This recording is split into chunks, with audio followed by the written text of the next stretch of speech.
350 ans. C'est le nombre d'années qui s'est écoulé avant de résoudre la conjecture de Fermat. Une conjecture aujourd'hui iconique en mathématiques. Non pas pour la complexité de son énoncé, mais pour les heures et les heures qu'ont passé des mathématiciens à tenter de la résoudre, mais en vain. Mais c'est quoi la conjecture de Fermat? D'abord, le théorème de Pythagore, vous connaissez? Non? La honte. Bon, ok. Récap rapide du théorème.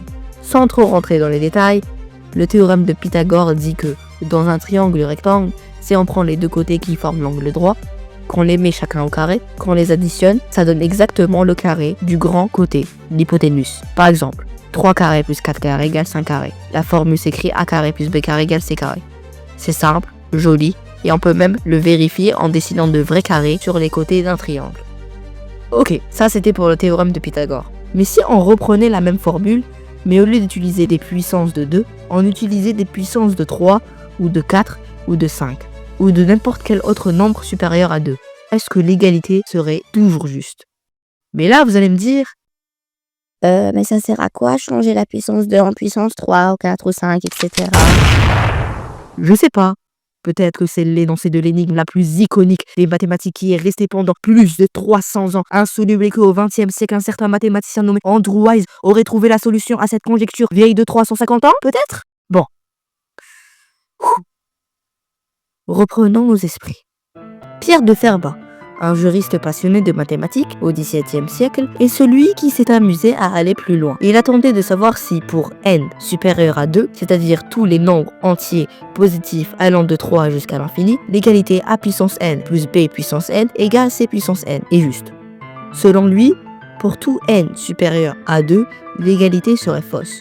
Si M. Fermat l'affirme, c'est que, comme tout bon mathématicien qui se respecte, il a des preuves de ce qu'il dit. Mais Fermat a écrit dans la marge du livre dans lequel il dit cela, une phrase devenue mythique. J'ai découvert une merveilleuse démonstration de cette proposition.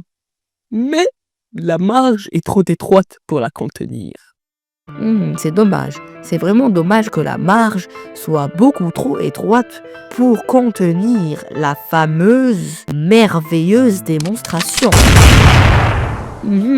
Dommage, parce que sinon, bien sûr qu'il aurait donné la preuve. Ben oui, bien sûr, il avait quand même la preuve de ce qu'il dit. Ou peut-être qu'il avait fait exprès. Bon, il ne nous donnera jamais la réponse à cette question, puisque Fermat décède quelque temps plus tard, emportant avec lui la soi-disant merveilleuse démonstration dans sa tombe, laissant les mathématiciens tomber un à un face à cette énigme. Pendant plus de 350 ans, personne ne trouva cette preuve au théorème qu'on appelle aujourd'hui le grand théorème de Fermat. Ce défi résista à des générations entières de mathématiciens. Et pourtant, au XXe siècle, une piste inattendue apparut. Mais quand je dis inattendue, presque tombée du ciel.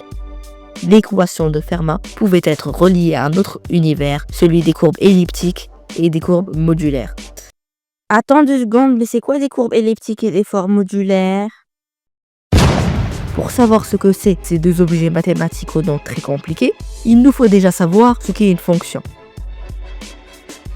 Alors, vous pouvez imaginer une fonction comme une machine à l'intérieur de laquelle nous allons entrer un nombre, qu'on nomme x. D'ailleurs, pourquoi les mathématiciens donnent des noms bizarres aux nombres? Vous savez quoi? Moi, le nombre, je vais l'appeler Axel, c'est plus beau. Donc, je reprends. C'est une machine à l'intérieur de laquelle vous allez rentrer un nombre que j'appelle Axel. Et la machine va lui faire subir des opérations pour ensuite vous donner un nombre que je vais appeler Gustave. Voilà. Eh bien, les fonctions, c'est la sorte de machine qui transforme les nombres comme Axel en nombres comme Gustave. Et pour savoir comment on passe de Axel à Gustave, on lit la petite notice qui vient avec la machine, qui nous dit comment fonctionne la machine. Ici, il y a écrit f de x est égal à 2x plus 11. Je traduis bien entendu. Pour obtenir un Gustave, il faut 2 Axel plus 11. Sachant que Gustave est le nom d'un nombre, même chose pour Axel, il nous suffit juste de remplacer le nom par le nombre qui lui correspond. Et vous verrez que l'égalité est juste. Comme nous le voyons bel et bien, 19 est bel et bien égal à 2 fois 4 plus 11. Parce que 2 fois 4, 8, plus 11, 19. Eh bien, pour passer d'une fonction à une autre, il ne nous suffit que de changer la notice de la machine. Eh bien, une courbe elliptique, c'est une fonction, donc une machine, décrite par une équation du type y puissance 2 est égal à x puissance 3 plus a fois x plus b. Bon là, pour comprendre, pas la peine de retenir l'équation. Ne vous inquiétez pas, je la réafficherai lorsqu'on en aura besoin. Pour l'instant, vous me suivez? Si oui, tant mieux. Sinon, tant pis. Bon. Bon, reprenons nos esprits. Vous savez ce qu'est le pire avec les courbes elliptiques? C'est que leur forme n'a rien d'une ellipse. Aucun rapport avec une ellipse, malgré son nom. Parfois c'est une boucle fermée, parfois deux branches qui se dessinent, mais jamais une ellipse. Mais ce qui la rend spéciale, c'est qu'on peut y jouer au billard. Attendez 2 secondes, vous allez comprendre. Une propriété de courbe elliptique, c'est que si on prend une droite sécante qui passe par 2 points de la courbe, elle passera certainement par un 3e point, distinct ou non. Plus simplement, si on prend un billard et qu'on dessine dessus la courbe, sachant que tous ces points deviennent des balles, et qu'on essaye de lancer une balle dans la trajectoire d'une autre, eh bien celle-ci va finir par toucher cette autre balle qui, elle, dans tous les cas touchera encore une autre, dans la même direction. Bien sûr, sans que la balle sorte du billard. Tout simplement le principe d'un billard. Grâce à cette propriété, on peut additionner 2 points. Comment? Eh bien en dessinant la droite sécante qui passera par les 2 points, voir sur quel point de la courbe elle arrive lorsqu'on la prolonge, et ensuite définir le symétrique de ce point par rapport à l'axe des abscisses. Et voilà, le point obtenu sera le résultat de l'addition.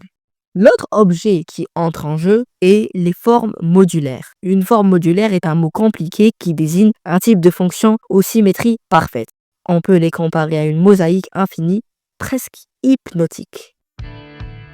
Pendant longtemps, ces 2 mondes n'avaient rien à voir. Mais dans les années 1950, 2 mathématiciens, Taniyama et Shimura, ont proposé une idée folle. Peut-être que toutes les courbes elliptiques sont modulaires. En d'autres termes, peut-être que chaque table de billard correspondrait à une mosaïque. Sans le savoir, ces 2 mathématiciens, en créant cette conjecture qu'on nomme la conjecture de Taniyama-Shimura, viennent de changer à jamais le destin de la conjecture de Fermat.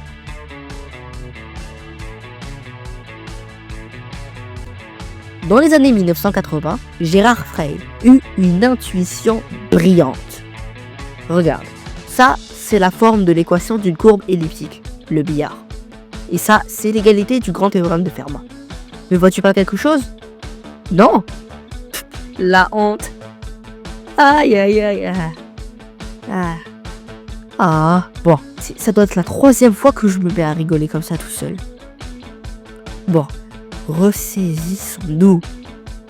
Lorsqu'on met ces 2 équations côte à côte, nous observons des similitudes, ce qui nous laisse sous-entendre que nous pouvons construire une fonction elliptique à partir de l'égalité du grand théorème de Fermat, si, bien entendu, il était démontré. Eh bien, c'est exactement l'intuition de Gérard Frey. Cette hypothétique courbe se nommerait la courbe de Frey. Mais cette courbe semblait impossible à rendre modulaire. En voyant ça, Ken Ribet, un autre mathématicien, en déduit que si la courbe de Frey existe, alors elle contredit directement la conjecture de Taniyama-Shimura qui dit que toutes les courbes elliptiques correspondraient à une forme modulaire. Conclusion, si toutes les courbes elliptiques sont modulaires, alors l'équation de Fermat n'a aucune solution. Boum! Mais bon, ça ce n'est que la moitié du chemin. Il reste encore à démontrer la conjecture de Taniyama-Shimura.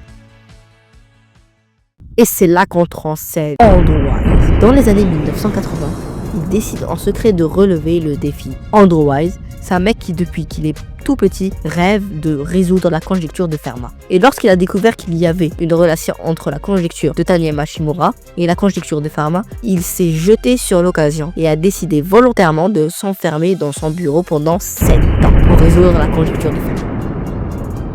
Bon, c'est bon, promis, j'arrête avec les bruits d'explosion. Son but, démontrer que toutes les courbes elliptiques, dites semi-stables, sont modulaires. Une courbe elliptique semi-stable, c'est une courbe qui reste infinie. Mais quand on la regarde avec le modulo, elle se transforme en un ensemble fini de points, sans perdre sa forme. Et un modulo, c'est simplement le reste d'une division euclidienne. Si tu prends un nombre x et que tu le divises par le nombre du modulo, ce qui nous intéresse, ce n'est pas le quotient, mais juste le reste. Bon, reprenons. Pour y arriver, Wise utilise des outils très puissants. Premièrement, les représentations galoisiennes. D'abord, elles traduisent les symétries des nombres premiers en matrice, un peu comme si chaque nombre premier avait son propre miroir magique. Deuxièmement, l'algèbre de Eck, une sorte de boîte à outils qui organise les symétries cachées des formes modulaires. Et surtout, troisièmement, le principe R-égalité, mis au point avec Richard Taylor, qui affirme que ces deux mondes totalement différents, les déformations des représentations galoisiennes et les symétries des formes modulaires, sont en fait deux façons de regarder la même chose. Cette égalité R-égalité permet à Wise et Taylor de contrôler la situation grâce à ce que l'on appelle la méthode Taylor-Wise. Et ainsi, Wise parvient à prouver que toutes les courbes elliptiques semi-stables sont bien modulaires. Dès lors, le cercle est bouclé. Si la conjecture de Taniyama-Shimura est vraie pour ces courbes, alors la courbe de Frey ne peut pas exister. Et si elle ne peut pas exister, c'est que l'équation de Fermat n'a aucune solution. Désolé. Après plus de 350 ans, le mystère est résolu. Fermat avait peut-être deviné la vérité, mais Wise, lui, a offert la preuve. Et pour ceux qui n'ont rien compris de la vidéo, la honte.